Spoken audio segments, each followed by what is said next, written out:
Marcus Chen sat in the sterile waiting room of Hartwell Industries, his worn briefcase resting on trembling knees.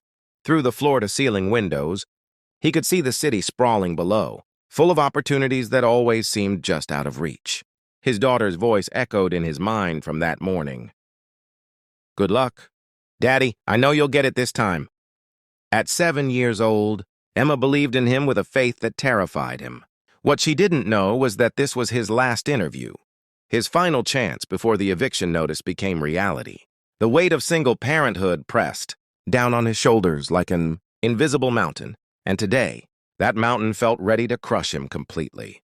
The past 18 months had been a blur of rejection letters, missed opportunities, and sleepless nights. After his wife Sarah passed away from cancer, Marcus had become both mother and father to Emma, juggling her grief and his own while trying to keep their small apartment and put food on the table. His previous job as a mid-level marketing manager had vanished during company downsizing, and re-entering the workforce had proven nearly impossible. Every interviewer saw the gaps in his resume, the desperation in his eyes, and moved on to younger, less complicated candidates. But today felt different. Hartwell Industries needed a community outreach coordinator, a position that seemed crafted for his skills and experience. He'd prepared for 2 weeks, rehearsing answers while Emma slept, researching the company until his eyes burned. This had to work. It simply had to. "Marcus Chen?" A sharp-looking woman in her 40s appeared, clipboard in hand. "I'm Patricia Hartwell. Please follow me." Marcus stood, straightening his second-hand suit jacket. Patricia Hartwell, not just an interviewer, but the CEO herself. His heart hammered as he followed her down a corridor lined with photos of community initiatives, charitable events, and smiling employees. Maybe this company really was different. The interview started well enough. Marcus spoke confidently about his vision for community engagement, his ideas for bridging corporate responsibility with local needs. Patricia listened intently, nodding occasionally, her expression unreadable. Then came the question that always arrived, the one he'd learned to dread. "I see a significant gap in your employment history. Can you explain that?" Marcus took a breath. "My wife passed away from cancer 18 months ago. I'm raising our 7-year-old daughter alone, and I took time to ensure she had the stability and support she needed during that transition." Patricia's expression softened slightly, but she pressed on. "And childcare arrangements? This position requires occasional evening events and weekend commitments. I have a neighbor who helps when needed," Marcus said, which was technically true, though Mrs. Rodriguez was elderly and couldn't always be relied upon. "I'm fully committed to this role. I apologize, but I need to check this," he said, pulling out his phone. 7 missed calls. His hands shook as he read the text from Emma's teacher. "Emma fell during recess. Possible broken arm. Need parent at ER immediately."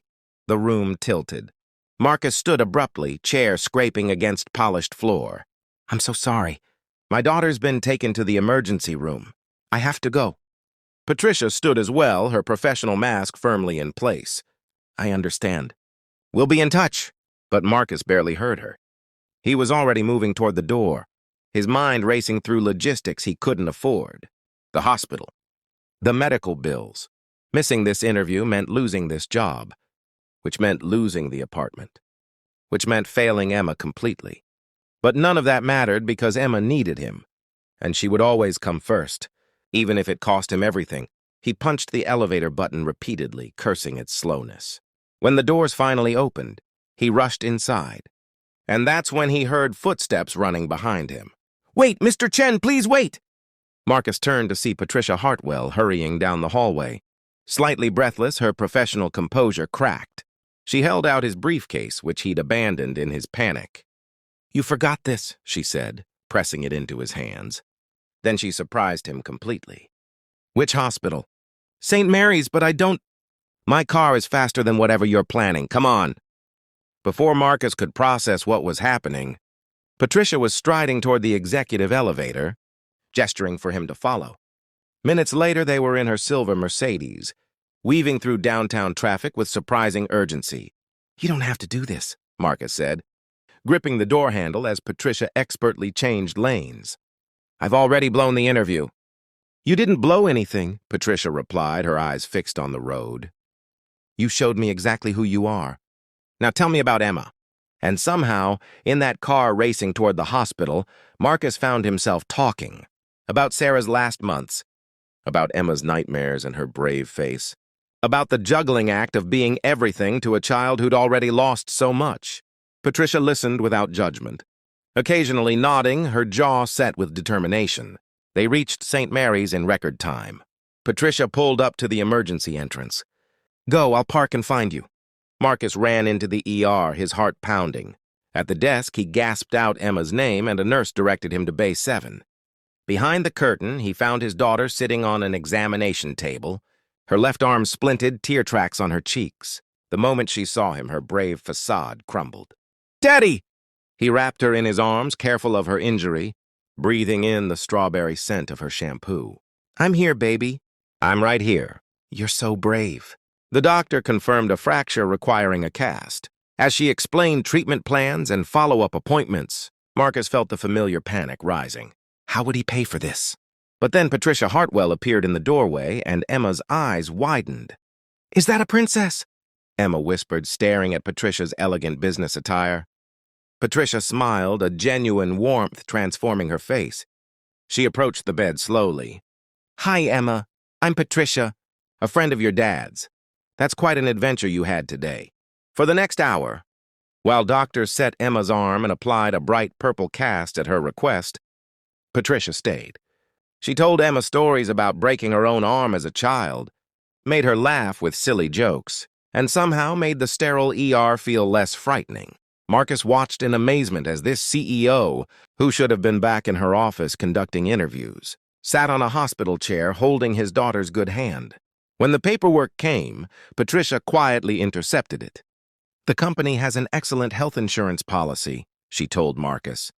"Consider this part of your benefits package." "But I don't have the job," Marcus protested. Patricia met his eyes steadily. "Yes, you do, if you still want it." Marcus couldn't speak. Emma, however, had no such problem. "Daddy, you got the job." "I knew you would."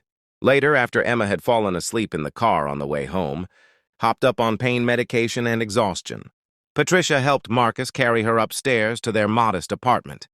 She didn't comment on the peeling wallpaper or the secondhand furniture. She simply helped Marcus tuck Emma into bed, her movements gentle and practiced.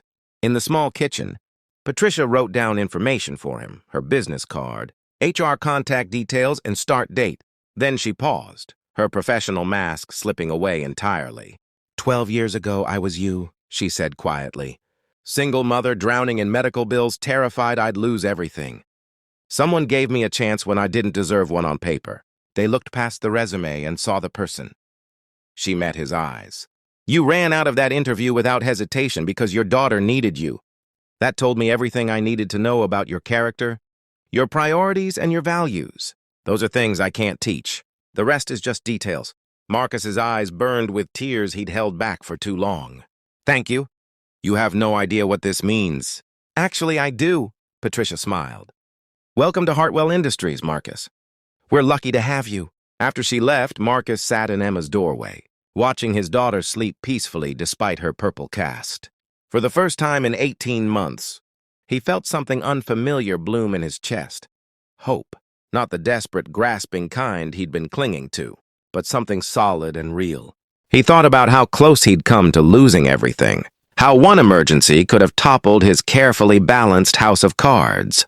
But instead, he'd found something unexpected. Not just a job, but a reminder that humanity still existed in corporate boardrooms. That kindness could come from the most unlikely places, and that sometimes being a good father was the best qualification of all. The next morning, Emma woke up asking to call Patricia to thank her. As Marcus dialed the number, his daughter bouncing excitedly beside him, he realized that this story wasn't really about him at all. It was about the ripple effects of compassion, about how one person's choice to see beyond the surface could change everything.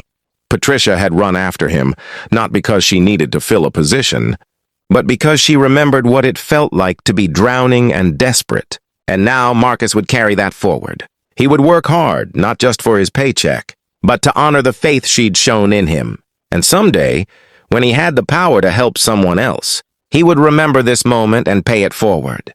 As Emma chatted happily on the phone, showing Patricia her purple cast through video call.